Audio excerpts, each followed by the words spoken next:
August 15, 1943, more than 34,000 American and Canadian troops stormed the remote island of Kiska, expecting one of the bloodiest battles of the Aleutian campaign.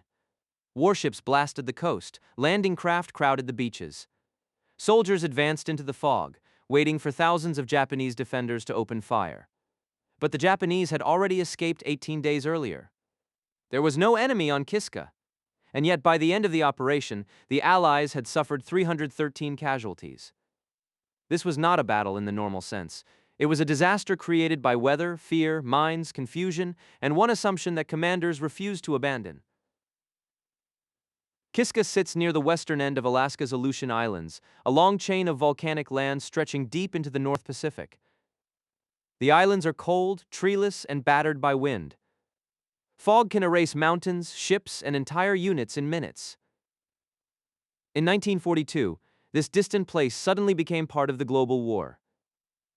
In June, Japanese forces attacked Dutch Harbor and occupied the islands of Attu and Kiska. It was the first time since the War of 1812 that enemy troops had occupied American soil. The strategic value of the islands was limited, but the psychological effect was enormous.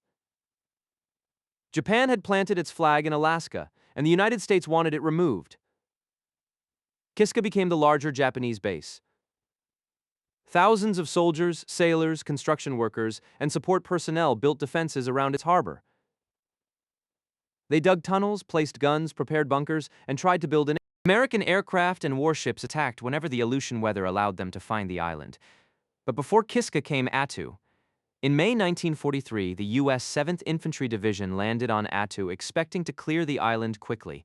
Instead, American troops fought for nearly 3 weeks through freezing mud, snow, steep ridges, and fierce resistance. 549 Americans were killed, and more than 1,100 were wounded. Almost the entire Japanese garrison died.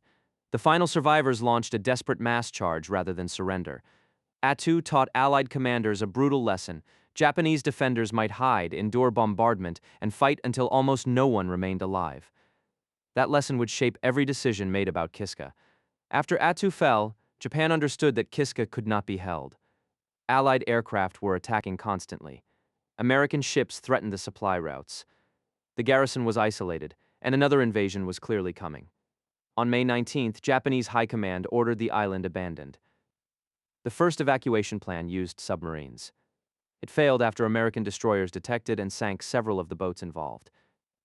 Japan then chose a far more dangerous option: send surface warships directly through the Allied blockade, enter Kiska Harbor, load the entire garrison, and escape before American forces understood what was happening. The plan depended on the same force that had made life miserable for both armies: Aleutian fog. On July 28th, 2 Japanese cruisers and 6 destroyers approached Kiska under a thick blanket of fog.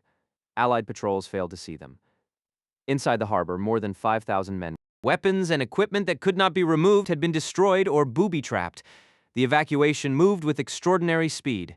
In roughly 50 minutes, 5,183 men boarded the ships. The task force left the harbor, slipped back through the blockade, and returned to Japanese territory without losing a single man. Kiska was empty. The Allies did not know it. There were clues. American pilots reported less activity. Bomb damage was no longer being repaired. Radio transmissions from the island stopped completely on July 28th. Intelligence officers began to suspect that the garrison might have escaped.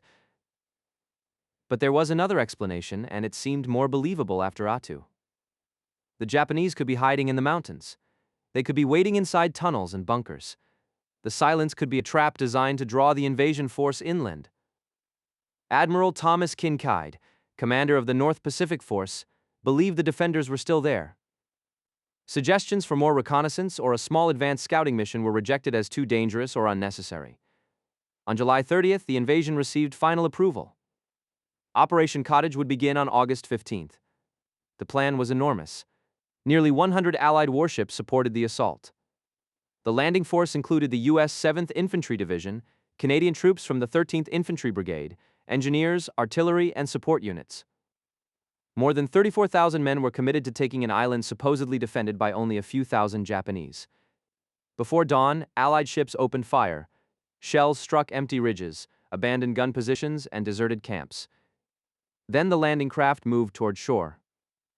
Problems began immediately. An inaccurate tidal forecast caused several landing ships to ground on volcanic rock. Other craft backed up behind them, creating confusion offshore. Troops reached the beaches, but no one fired at them. To soldiers who remembered Attu, the silence was not reassuring. It was terrifying. They expected the first shots to come from hidden positions above them. Every dark ridge could hold a machine gun, every abandoned trench could be mined, every movement in the fog could be an enemy patrol. Then the weather closed in. Dense fog rolled across the island. Cold rain began to fall. Visibility dropped until men could barely see beyond the nearest rocks. Units struggled to maintain direction and contact. Soldiers dug shallow foxholes in hard, wet tundra and waited through the night. Shots echoed through the mist. Tracer rounds flashed between invisible positions. Reports spread of snipers, firefights, and Japanese troops moving through the hills. Some of those reports were sincere mistakes. Others were rumors repeated until they sounded like confirmed intelligence. The soldiers were trained to respond quickly to danger. On Kiska, that instinct became deadly. American and Canadian troops moving through the same fog sometimes mistook one another for Japanese soldiers. Nervous men fired at shapes they could not identify. Vehicles crashed or overturned on the rough ground. Mines and booby traps remained active even though the men who planted them were gone. The invasion force was fighting the idea of an enemy. As daylight returned, troops pushed toward the Japanese defenses. Artillery and naval gunfire continued to explode across the. Then the first patrols entered the positions they had expected to capture in combat.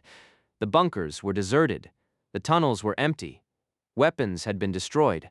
Supplies had been abandoned. There were no defenders waiting in the mountains. With each empty position, the truth became harder to deny. More than 34,000 Allied troops had invaded an uninhabited battlefield. But the danger was not over. On August 18th, the destroyer USS Abner Red was patrolling near Kiska when it struck a mine. The explosion tore away the ship's stern. 70 sailors were killed, and 47 were wounded. The mine had done what the absent Japanese garrison could no longer do. Across Operation Cottage, Allied forces lost 92 men killed, and another 221 wounded. The casualties came from friendly fire, mines, booby traps, vehicle accidents, and the chaos of operating in some of the worst weather on Earth. The operation became an embarrassment.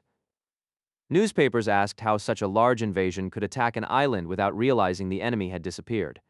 Critics focused on the wasted ammunition, grounded ships, confusion, and deaths. But the commanders had not imagined their fear from nothing. Attu had shown them an enemy willing to remain hidden and fight almost to extinction. Kiska was covered in fog, tunnels, ridges, and prepared defenses. The Japanese evacuation had been fast, disciplined, and hidden by weather. The evidence of withdrawal existed, but it competed with a recent and traumatic battlefield experience. That is what makes Operation Cottage more than a strange footnote. The central failure was not simply bad intelligence. It was the decision to protect an assumption after the evidence supporting it began to disappear. Silence was interpreted as concealment. Empty positions were treated as traps. Missing radio traffic was explained away. The commanders believed the Japanese must still be on Kiska, so every new clue was forced to fit that conclusion. The operation did achieve its strategic objective. Japan's occupation of the Aleutian Islands was over. Allied forces gained experience in amphibious warfare, navigation, logistics, and coordination that would matter later in the Pacific. But those benefits did not erase the cost. Kiska was one of the rare invasions in which the attacking army arrived with overwhelming force, captured its objective, and found no enemy to defeat. Yet men still died, because a battlefield does not become safe the moment its defenders leave. The fog remained, the mines remained, the weapons remained, and most dangerous of all, the expectation of an enemy remained. America invaded an empty island and took more than 300 casualties. Not because the Japanese fought for Kiska, but because the Allies could not believe they had already